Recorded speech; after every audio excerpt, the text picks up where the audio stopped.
주간의 교통 이슈를 짚어봅니다. 위클리 교통 이슈 김경배 교통 전문위원과 함께하겠습니다. 안녕하세요. 네, 안녕하십니까. 네, 반갑습니다. 네.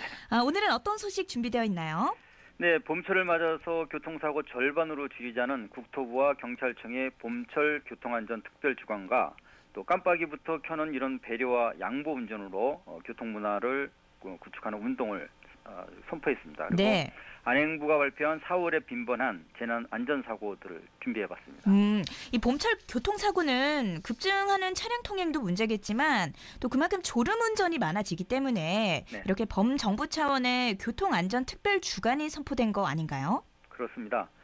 4월과 5월은 졸음운전과 대형사고가 유난히 많이 발생되기 때문에 네. 교통사고 예방과 안전의식의 집중 점검에 나선 것으로 볼 수 있는데요. 1일부터 7일까지 계속되는 특별안전주간에는요. 주요 터미널과 또 고속도로 휴게소 등지에서 교통안전 캠페인 병행도 정부 합동으로 이렇게 펼쳐지고 있었습니다. 네. 그리고 2015년부터 17년까지 3년간 발생된 행락절 교통사고를 상세 분석한 결과 봄철마다 졸음운전과 대형사고 사망자 수가 증가했기 때문에 아마 이런 조치를 한 것 같습니다. 네, 이렇게 봄철 운전에 가장 위험한 게 아무래도 충곤증이 아닐까 생각이 듭니다. 그만큼 네. 정말 위험한 행위고요. 그렇죠.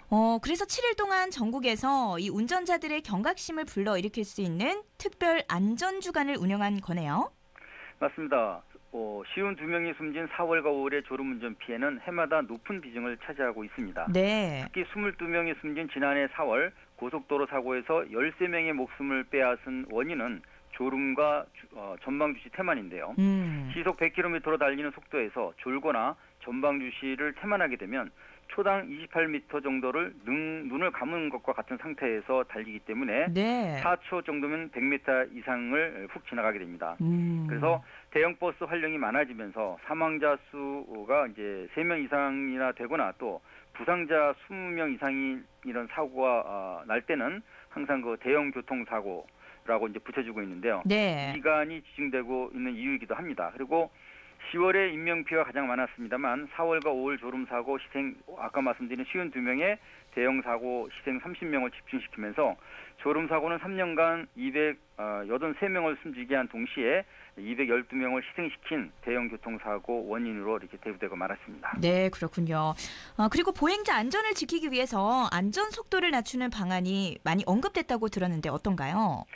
네, 5030의 중요성도 어필이 됐습니다. 도심부 일반도로 기본속도 30km와 주택가 주거 상가 인접도로 안전속도 30km의 충분한 이런 도로 요건에서 속도가 필요한 구간은 시속 60km 정도로 이게 정하고 있는 건데요. 네. 제동거리를 25% 정도 줄이는 효과는 사망 위험을 30% 감소시키는 데 반해 또 교차로와 신호등 설치가 돼 있는 이런 도심 공간 통과할 때 소요 시간은 시속 50km에서는 약 44분 정도 걸렸고요. 또 60km 속도는 42분 정도 걸렸기 때문에 속도를 10km를 줄인다고 해도 길어지는 통과 시간은 2분에 불과하다. 이런 계산이 나옵니다. 네. 그래서 3,781명이 희생된 지난해 사망자 수는 전년 대비 404명이 감소가 됐고 또 1976년 이후 처음으로 3,000명대로 이게 진입을 했다고 볼 수 있겠습니다. 네, 우리나라 이 OECD 회원국 체와이 불명예 탈피를 위해서는 아무래도 속도도 낮추고 또 이렇게 고속도로에서 졸음을 쫓는 게 중요하지 않을까요? 그렇죠.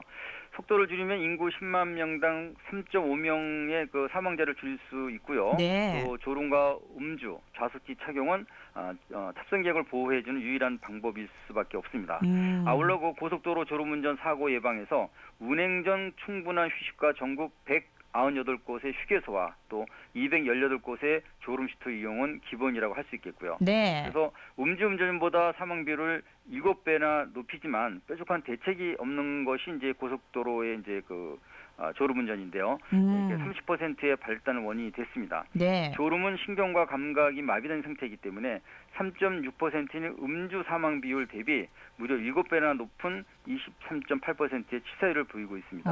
때문에 최소한 창문을 자주 열어서 차내 공기를 순환시켜주는 그리고 또 가벼운 스트레칭을 하는 것이 좋겠습니다. 네. 가장 확실한 방법으로는 아무래도 이제 졸음 위험 신호를 느끼면 곧바로 그 휴게소나 졸음 쉼터를 찾는 방법이라고 할 수 있겠습니다. 네, 졸음은 아무리 이렇게 쏟아져 와도 내가 참을 수 있다 이런 생각을 하시면 안 될 것 같습니다. 맞습니다. 네, 그리고 음주도 상황에 따라서는 이 졸음 운전과 비슷하기 때문에 대형 참사를 빚는 만큼 빠른 퇴출이 좀 급선무일 것 같고요. 네. 전자석 안전띠 착용 정말 중요하잖아요. 그렇습니다. 지난해 하루 평균 0.95명이 음주운전에 의해 희생이 됐습니다. 네. 2015년 583명의 목숨을 앗아간 그 음주운전은요. 2016년 또 481명, 그리고 2017년에 39명, 그다음에 이제 2018년에는 346명을 이렇게 숨지게 한 결과를 빚었는데요. 네. 문제는 그 윤창호법 시행과 또 6월 25일 개정되는 도로교통법 시행을 앞둔 상황이지만 너무 오랫동안 무의식적인 추징에 빠져서인지 아직 줄지 않고 있는 답답한 상황입니다. 네. 그리고 이제 앞좌석 취사율을 2배 정도 줄여주는 좌석뒤 착용은요. 지난해 88% 그리고 3.8배 정도 취사율을 줄여주는 뒷좌석의 경우에 그 착용은요. 불과 33%에 불과했습니다. 이는 곧 고속도로 사망사고 24%에 해당되는 치사 원인을 그 인위적으로 방조한 셈이 되고 말았는데요. 네. 한마디로 사고 충격을 70% 감쇄시켜주는 성능과 효과 문제는 지금도 어린이 전용 시트의 중요성을 가리키고 있는 것 같습니다. 네, 이 부분과 관련해서는 아무리 강조해도 모자람이 없는 것 같습니다. 네. 그리고 경찰청에서도 이 교통문화를 조성하는 깜빡이 켜기 운동에 나섰다고요? 네, 그렇습니다. 사실상 깜빡이 켜기는 운전자의 기본적 안전 의무라고 할 수 있습니다. 네. 안전 운행을 위한 운전자 간의 약속인 만큼 지난 1일부터 깜빡이 켜기 운동이 시작됐는데요. 더 중요한 건 후미 차량과 주변 차량이 인지할 수 있도록 미리 켜서 알리는 점입니다. 따라서 틈새를 비집고 들어가면서 작동한 깜빡이는 의무에 대한 면피 행위에 불과하다고 볼 수 있겠습니다. 네. 내가 안전하게 차선을 바꾸고 우측으로 빠져나간다는 정보 전달 개념이 돼야 한다는 거죠. 기본 안전 수칙과 또 법규 준수 실천, 또 메시지를 통한 이런 범국민적인 교통안전 운동에는 사실상 반칙 운전자를 척경한다는 의미도 포함이 되어 있습니다. 네, 맞습니다. 방향 지시등 또 비상등 이런 걸 켜지 않거나 켜자마자 갑자기 방향을 바꾸면 이것 또한 보복 운전의 어떤 요인이 될 수 있잖아요. 네.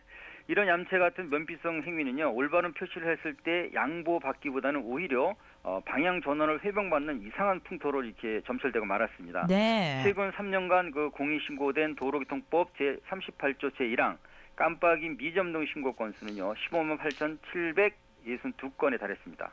따라서 방향 지시 등을 켜지 않고 진로를 변경하거나 또 끼어드는 차량은 암행 순찰 차량과 또 접수된 공익신고가 이렇게 이제 병행해서 이제 집중 단속이 강행된다고 합니다. 네. 2만 원의 범칙구보다 무서운 건 바로 또 보복 운전입니다. 그렇죠. 갑작스러운 이제 진로 변경과 끼어들기 원인이 50.3%이기 때문에 상호 신뢰를 회복하는 게 가장 중요하고요. 또 터널 지입 때도 반드시 미등을 켜줘야 합니다. 네, 서로에 대한 가장 기본적인 배려가 아닐까 생각을 해봅니다. 네. 네, 오늘 말씀은 여기까지 듣겠습니다. 감사합니다. 네, 감사합니다. 네, 지금까지 김경배 교통전문위원과 함께했습니다.